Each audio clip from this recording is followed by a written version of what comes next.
நேயர்கள் அனைவருக்கும் வணக்கம். விடுதலை சிறுத்தைகள் கட்சியிலிருந்து வெளியேற போகும் முக்கிய புள்ளி காய் நகர்த்தும் திமுக அப்படின்னு சொல்லிட்டு ஒரு அட்டையை வெளியிட்டு அதன் அடிப்படையில் ஒரு பொய்யான ஒரு கட்டுரையை ஒரு 100 வருடம் பாரம்பரியமிக்க ஒரு பத்திரிகை நிறுவனம் கருத்துருவாக்கம் செஞ்சு ஒரு பொய்யான தகவலை வெளியிட்டிருக்காங்க. அதை நம்ம கடந்து போக முடியல. ஏன்னு பார்த்தீங்கன்னா, ஒரு சிறிய ஊடகம் கூட அந்த விஷயத்த பேசுகிறப்போ மிகப்பெரிய அளவில் வரவேற்கப்படுது. நிறைய மக்கள் அதை பார்க்குறாங்க. அந்த ஒரு விஷயத்த என்னன்னே தெரியாமல் அவர்கள் புரிஞ்சுக்கிறாங்க. ஸோ இது ஒரு மிகப்பெரிய ஒரு பத்திரிகை நிறுவனம். இந்த பத்திரிகை நிறுவனத்தில் ஒரு சிறிய செய்தி வந்தாலுமே கூட மக்கள் அதை ரொம்ப உன்னிப்பாக கவனிப்பாங்க. அந்த விஷயத்த என்ன ஏதுன்னு பார்ப்பாங்க. ஸோ இதோட உண்மைத்தன்மை என்ன அப்படின்னு சொல்லிட்டு நம்மள மாதிரி சிறிய ஊடகங்கள் அறம் சார்ந்து மக்களுக்கு தெரியப்படுத்த வேண்டியது நம்முடைய கடமை. அந்த ஊடகம் தரம் தாழ்ந்து அவர்களுடைய அறங்களை இழந்து தவறி இப்படி ஒரு செயல்களை அந்த ஜூனியர் விகடன் என்ற ஒரு பத்திரிகை நிறுவனம் செய்திருக்கிறது மிகவும் கடுமையான விமர்சனத்துக்குரியது, கண்டனத்துக்குரிய ஒரு செயல். ஸோ இதோடைய உண்மைத்தன்மை என்ன அப்படின்னு சொல்லிட்டு நம்ம அந்த வீடியோவில் முழுமையாக பார்ப்போம். வீடியோக்குள்ளே போகிறதுக்கு முன்னாடி இந்த தகவல் உங்களுக்கு பிடிச்சிருந்தா லைக் பண்ணுங்கள். நம்முடைய சேனலை சப்ஸ்கிரைப் பண்ண நண்பர்கள் சப்ஸ்கிரைப் பண்ணிக்கோங்க. மறக்காமல் நம்முடைய சேனலை உங்கள் நண்பர்களுக்கும் ஷேர் பண்ணுங்கள்.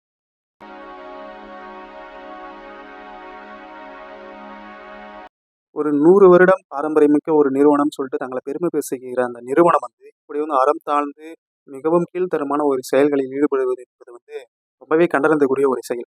எந்தவித ஆதாரமும் இன்றி, எந்தவித தரவுகளும் இன்றி, எந்தவித அதிகாரப்பூர்வமான அறிக்கைகளும் இன்றி அவர்களாகவே ஒரு பொய்யான கருத்தை உருவாக்கி அதை ஒரு கட்டுரையாக வெளியிட்டு மக்களிடத்தில் அந்த கட்சியின் மீதான ஒரு விமர்சனத்தை காழ்ப்புணர்ச்சியை பரப்பிட்டு இருக்காங்க.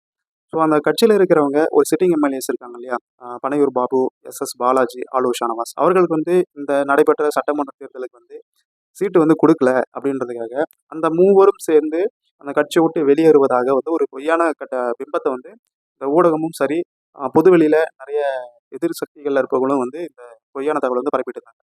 ஸோ அந்த விஷயத்த ஆலோ ஷானவாஸ் மற்றும் எஸ் பாலாஜி அவர்கள் கட்சியை விட்டு வெளியே போகக்கூடாது அப்படின்றதுக்காக அவர்களுக்கு ஒரு முக்கிய பொறுப்பு கட்சியில் கொடுக்கப்பட்டது அப்படின்ற ஒரு மாயையும் உருவாக்குனாங்க.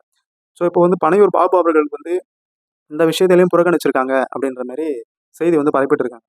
ஸோ ஜூனியர் விகடன் என்ன பண்ணுறாங்கன்னா, பனையூர் பாபு அவர்களுடைய புகைப்படத்தை போட்டு கட்சிக்காக நான் எவ்வளவோ உழைச்சிருக்கேன், ஒரு நன்றி மறந்த ஒரு தலைவர் பின்னால் பயணிப்பது என்னால் இதுக்கப்புறம் முடியாது, தேர்தலோட ரிசல்ட் வந்ததுக்கப்புறம் ஒரு பெரும் படையோட நான் அந்த கட்சியிலேருந்து வெளியேறி விடுவேன் அப்படின்ற மாதிரி போட்டிருக்காங்க.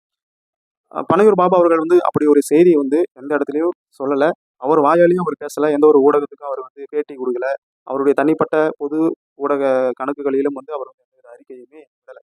நம்ம ஒரு விஷயத்த பேசுகிறோம் அப்படின்னா அதுக்கான தரவுகள் இருக்கணும் இல்லையா? எந்த விதமான ஒரு தரவுகளும் இன்றி, ஆதாரங்களும் இன்றி இந்த விஷயத்தை அவர்கள் செஞ்சது ரொம்பவே கண்டனத்துக்குரிய ஒரு விஷயம். ஸோ இதை நம்மளால நம்மள மாரி ஒரு அறம் சார்ந்த ஊடகங்கள், சிறிய ஊடகமாக இருந்தாலும் கூட இது நம்ம கடந்து போகக்கூடாது. இதோடைய உண்மைத்தன்மை என்னன்னு சொல்லிட்டு மக்களுக்கு நம்ம எடுத்து சொல்றது நம்மளுடைய கடமை. ஸோ அதேமாரி ஆலோ ஷானவாஸ் மற்றும் எஸ் பாலாஜி அவர்களுக்கு சமீப காலத்தில் ஒரு முக்கியமான பொறுப்புகள் வழங்கப்பட்டது. மாநில பொருளாளர் மற்றும் முதன்மை செயலாளர் பதவிகள் வழங்கப்பட்டிருந்தது. ஆலோ ஷானவாஸ் அவர்களுக்கு மாநில முதன்மை செயலாளர் பதவிகளும், எஸ் பாலாஜி அண்ணன் அவர்களுக்கு மாநில பொருளாளர் அப்படின்ற பதவியும் வழங்கப்பட்டிருக்கு. ஸோ இந்த பதவிகள் இப்போ இவர்கள் கட்சி விட்டு வெளியே போகாததுக்காக வழங்கப்பட்டது அப்படின்னு ஒரு பிம்பத்தை உருவாக்குறாங்க. இந்த மாநில பொருளாளர் அப்படின்ற பதவி இதற்கு முன்னாடி கடந்த 6 ஆண்டுகளுக்கு முன்னாடி முகமது யூசப் கான் அப்படின்ற ஒருவர் இருந்துட்டு அங்க முகிச்சிட்டு இருந்தார். ஸோ அவர் 2021 மே 14ஆம் தேதி அப்போ கொரோனா நோய் தொற்றால கடுமையாக பாதிக்கப்பட்டு எந்தவித சிகிச்சை பலனுமின்றி உயிரிழந்துட்டார். ஸோ அந்த இடம் இந்த கடந்த 6 ஆண்டுகளாக நிரப்பப்படாமலே இருந்தது. ஏன்னா மாநில பொருளாளர் அப்படின்ற பதவி அப்படின்றப்போ அது ஒரு சிறந்த ஆளுமை தேவை.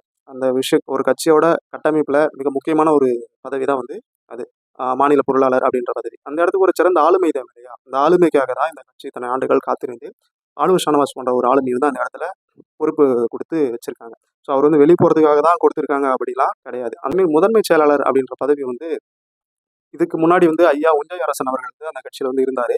அவர் கடந்த 3 ஆண்டுகளுக்கு முன்னாடி 2023 உயிரிழந்துட்டார். ஸோ அதுக்கப்புறம் இருந்தவர் பாவரசு அண்ணன் அவர்கள் கடந்த பிப்ரவரி மாதம் இந்த வருடம் பிப்ரவரி மாதம் உயிரிழந்துட்டார். ஸோ அந்த பதவிகளை காலியாக தான் இருந்தது. ஸோ ஒரு பதவி யாருக்கு கொடுக்கணும், எந்த டைமில் கொடுக்கணும் அப்படின்றது அந்த கட்சியோட தலைமை தான் முடிவு பண்ணும். ஸோ இது அவங்க கட்சி விட்டு வெளியே போகாமல் இருக்கிறதுக்காக அப்படிலாம் கிடையாது. ஜூனியர் விகடனுக்கும் சரி, இந்த வீடியோ பார்க்குற நேயர்களுக்கும் சரி, நான் சொல்ல வர ஒரே ஒரு விஷயம் என்னன்னு பார்த்தீங்கன்னா, விடுதலை சிறுத்தைகள் கட்சி மற்ற இயக்கத்தின் மாதிரி கிடையாது. அந்த கட்சியில் பயணிக்கிற ஒவ்வொரு கடைமூட்ட தொண்டர்களும் அந்த தலைவரோட முகத்தை மட்டும்தான் ஃப்ரேம் பண்ணி வச்சு கட்சியில் பயணிச்சுட்டு இருக்காங்களே தவிர்த்து அதன் கீழ இருக்கிற 2ஆம் கட்ட தலைவர்கள்லாம் யாரையுமே வச்சு அவர்கள் வந்து பயணிக்கல. ஸோ எத்தன நபர்கள் வந்து கட்சியிலிருந்து ஒரு பெரும்படையோடலாம் இல்ல. எத்தன நபர்கள் கட்சியிலிருந்து வெளிய போனாலும், விடுதலை சிறுத்தைகள் கட்சி நிலையாக ஆலமரம் போல் அப்படியே தான் நின்னுட்டு இருக்கும். ஸோ இது வந்து ஒரு பொய்யான செய்தி தான். யாருமே அப்படி ஒரு விஷயத்த சொல்லல. இவர்களாகவே ஒரு கற்பனை கதைய உருவாக்கி, கட்சிக்குள்ள ஒரு சலசலப்பு உருவாக்கி, ஆ கட்சியில வந்து ஒரு குழப்பத்தை ஏற்படுத்தணும் அப்படின்றதுக்காக இந்த வேலைய வந்து செஞ்சுட்டு இருக்கு. சில ஆண்டுகளுக்கு முன்னாடி வந்து இந்த ஜூனியர் விகடனும், ஆதவர்ஜுனா அவர்கள்லாம் வந்து அனைவருக்குமான தலைவர் அம்பேத்கர் அப்படின்னு ஒரு புத்தகத்த வந்து விஜய் தலைமையில வெளியிடுறதா ஒரு நிகழ்ச்சி ஏற்பாடு பண்ணியிருந்தாங்க. அந்த நிகழ்ச்சியில விசிக தலைவர் திருமாவளவன் அவர்கள் வந்து பங்கேற்று ஒரு அரசியல் குழப்பத்தை ஏற்படுத்தி அவர் ஒரு சிக்கல்ல மாட்டி விடணும் ஒரு ஐடியாவுல வந்து இந்த ஊடகம் வந்து செயல்படுது. ஆனா அதுல இருந்து அவர் வந்து ஒரு முற்போக்கு சிந்தனையோட அவர் வந்து அந்த நிகழ்ச்சிய வந்து தவிர்த்து அதுல இருந்து விலகிட்டாரு. ஸோ இதெல்லாம் பார்க்குறப்போ ஜூனியர் விகடன் வந்து முழுக்க முழுக்க ஒரு சங்கியா செயல்பட ஆரம்பிச்சிடுச்சு அப்படின்றது அந்த டைம்ல இருந்தே நமக்கு தெரிய வந்துருச்சு.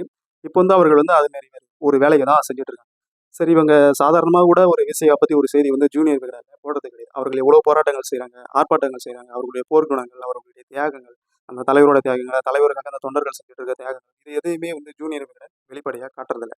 ஸோ இப்படியாச்சும் அவர்கள் வந்து வயித்தெரிச்சல்ல எரியிறாங்க அப்படின்ட்டு நம்ம வந்து சந்தோஷப்பட்டுக்க வேண்டியதுதான். அந்த விடுதலை சிறுத்தைகள் கட்சியில சார்ந்த தொண்டர்களும் சரி, 2ஆம் கட்ட தலைவர்களும் சரி, இப்படி ஒரு செய்திகள்லாம் வெளிவரப்போ என்ன பண்றீங்கன்னு தெரியல. அதுல வந்து இருக்கிற ஒருத்தர் வந்து சிந்தனை செல்வம் பொதுச் செயலாளர். அவரு மட்டும் தான் அந்த ஊடகத்துக்கு வந்து ஒரு அறம் சார்ந்து ஒரு கண்ணியமான முறையில அறிக்கை வந்து வெளியிட்டிருந்தார். கண்டன அறிக்கை. இந்த மாரி நீங்க பொய்யான தகவல பரப்புறீங்க அப்படின்னு சொல்லிட்டு. அதுக்கப்புறம் தோழர் வன்னியரசு அவர்கள் வந்து அந்த ஊடகத்தின் மீது வந்து அவர்கள் செய்த தவறை வந்து ஒரு கண்ணியமான முறையில தன்னுடைய முகநூல் பக்கத்திலயும், தன்னுடைய தனிப்பட்ட ஊடக கணக்குகள்ல வந்து அறிக்கையா வெளியிட்டிருந்தார். ஸோ மத்த யாருமே வாய் தொறந்து கூட பேசல. சரி நம்ம இத ஏன் பேச மாட்றீங்க அப்படின்னு நம்ம அந்த கட்சி தோழர்களிடம் கேட்டா, அவர்கள் சொல்றது என்னன்னா, விமர்சனத்துக்கு நம்ம பதிலளிக்க தேவையில்ல அப்படின்னு. எத்தன காலம் விமர்சனத்துக்கு பதில் அளிக்காம அத வந்து கடந்து போயிட்டே இருப்பீங்க. ஒரு கட்சியோட தலைமை உங்களுக்காக தியாகம் செஞ்ச ஒரு தலைவர் பயணிச்சுட்டு இருக்காரு. அவர் அவர் மீது வந்து ஒரு வன்மத்தையும், ஒரு காழ்ப்புணர்ச்சியும், ஒரு பொய்யான தகவல வந்து மற்றவர்கள் பரப்புறாங்க அப்படின்றப்போ, அதுக்கான எதிர்வினை நீங்க ஆற்றணும் இல்லையா? அந்த கட்சியை சார்ந்த சங்கத்தமிழன் அவர்கள் வந்து ஏதோ ஒரு ட்ராக்ல வந்து போயிட்டு இருக்காரு. ஏதோ ஏதோ சின்ன சின்ன யூடியூப் சேனல்ஸ்க்குலாம் போயிட்டு ஒரு இன்டர்வியூ குடுத்துருக்காங்க. அவர் இஷ்டத்துக்கு ஏதோ பேசிட்டு இருக்காரு. ஃபர்ஸ்ட்டு ஒரு அமைப்பா ஆகுங்க. அனைவரும் வந்து ஒரு அமைப்பாய் திரண்டு பயணிங்க. அப்பதான் அந்த கட்சி வந்து மிகப்பெரிய அளவுல வலிமை பெறும். வேற யாருமே அந்த விஷயத்த பத்தி பேச மாட்றாங்க. ஸோ நம்மளும் இந்த விஷயத்த வந்து கடந்து போக முடியல.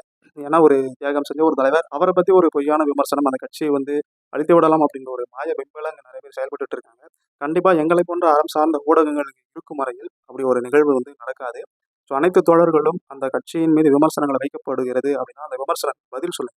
விமர்சனத்த நீங்க கடந்து போனீங்கன்னா, மக்கள் மத்தியில அந்த விமர்சனம் என்பது வந்து ஆழமாக பதிய ஆரம்பிக்கும். மக்களுக்கு உண்மை என்ன வந்து தெரியாது. நம்மளை போன்ற, உங்களை போன்ற தோழர்களுக்கு மட்டும் தான் விடுதலை சிறுத்தைகள் கட்சியோட தலைமையும், அந்த கட்சிய பத்திய வரலாறும் நமக்கு தெரியும். ஸோ நம்ம வந்து எடுத்து சொல்லணும், மக்களுக்கு எடுத்து சொல்லணும். இதேமாரி விமர்சனங்கள் வரும்போது அதற்கான பதிலடி நம்ம வந்து கட்டாயம் குடுக்கணும். ஒரு விமர்சனம் கடந்து இன்னொரு விமர்சனம் போகும்போது, நம்ம வந்து கடந்து கடந்து தான் போவோமே தவிர, அந்த விமர்சனங்கள் என்பது அந்த கட்சியை வந்து மெல்ல மெல்ல அழித்துவிடும் என்பதில் எந்தவித மாற்று கருத்தும் இல்லை. எல்லாருமே தான் தோன்றித்தனமா தனிப்பட்ட முறையில ஒரு ஒரு கருத்துக்கள பகிர்வதை விட்டு, தலைமையின் கீழ் கட்டுப்பட்டு ஒற்றுமையாக செயல்படுங்கள்.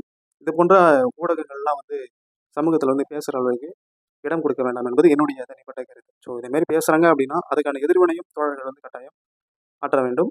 இப்போ பனையூர் பாபு அவர்கள் வந்து இந்த கட்டுரைக்கான விமர்சனத்தையும், அதற்கான ஒரு பதிலையும் அவர் வந்து பொதுவெளியில கொடுக்க வேண்டும். ஏன்னா, அவர் அமைதியாக கடந்து இருப்பதால தான், இது போன்ற ஊடகங்கள் வந்து நிறைய செய்திகளை, பொய்யான செய்திகள் வந்து பரப்பிட்டு இருக்காங்க. இந்த போன்ற ஒரு விமர்சனத்துக்கு வந்து அவர் கட்டாயம் பதில் கொடுக்க வேண்டும். அப்படி கொடுத்தால் மட்டும் தான் எது உண்மை, பொய் என்று நமக்கு தெரியும். ஆனா, சிந்தனை செல்வன் அவர்கள் வந்து இல்லாத ஒரு விஷயத்த வந்து நீங்க இருக்கிற மாரி காட்டுறீங்க அப்படின்ற மாரி அவர் அறிக்கை விட்டாரு. வன்னியரசு அவர்கள் அறிக்கை விட்டாரு. மத்த தோழர்கள் யாருமே எந்த ரியாக்ஷனுமே பண்ணல. ஸோ ஃபர்ஸ்ட்டு ஒரு விமர்சனம் வைக்கிறாங்கன்னா, அதுக்கான எதிர்வினை ஆற்ற கற்றுக்கங்க. ஒரு தலைமைய வந்து மதிச்சு அந்த தலைமையின் கீழ் செயல்பட ஆரம்பிங்க. தாந்தோன்றித்தனமாக, உதிரித்தனமாக ஒவ்வொருவரும் ஒரு ஒரு கருத்துக்களை முன்வைத்துக் கொண்டு, அங்கங்க தனித்தனியா பொது ஊடகத்துல போய் பேசுறத ஃபர்ஸ்ட்டு நிப்பாட்டுங்க. ஸோ ஒரு கட்டுக்கோப்பா இந்த இயக்கம் வந்து வளர்ந்துட்டு இருக்கு. இன்னும் வளரணும். அதன் முன்னாடியே நீங்களாவே ஏதோ ஒரு விஷயத்த நெனச்சுட்டு அந்த இயக்கத்த வந்து சிதற விட்டுறாதீங்க. ஜூனியர் விகடன் செய்த இந்த கீழ்த்தரமான, தரம் தாழ்ந்த ஒரு செயல் வந்து மாத்திக்கணும். இதுக்கப்புறமாவது ஒரு உண்மை தன்மை வாய்ந்த செய்திய வெளியிடணும். இல்லன்னா மக்கள் மத்தியில உங்களுக்கான பெயர் வந்து போய்விடும் என்பதில் எந்தவித மாற்று கருத்தும் இல்லை. மேலும் விடுதலை சிறுத்தைகள் கட்சி மீது இந்த ஜூனியர் விகடன் வெளியிட்டுள்ள இந்த கட்டுரை பத்தி உங்களுடைய எண்ணங்கள் என்ன? நீங்கள் வந்து அந்த ஜூனியர் விகடனுக்கு சொல்ல வேண்டிய கருத்துக்கள் என்ன? மேலும் விடுதலை சிறுத்தைகள் கட்சியின் மீது இவர்கள் வைக்கின்ற விமர்சனங்களை பத்தி உங்களுடைய கருத்துக்கள் என்ன என்பதை நம்முடைய யூடியூப் சேனலுக்கு கீழ கமெண்ட் பண்றீங்க. தொடர்ந்து இணைந்திடுங்கள். இது போன்ற நிறைய தகவல்களை நம்ம பார்க்கலாம். நன்றி, வணக்கம்.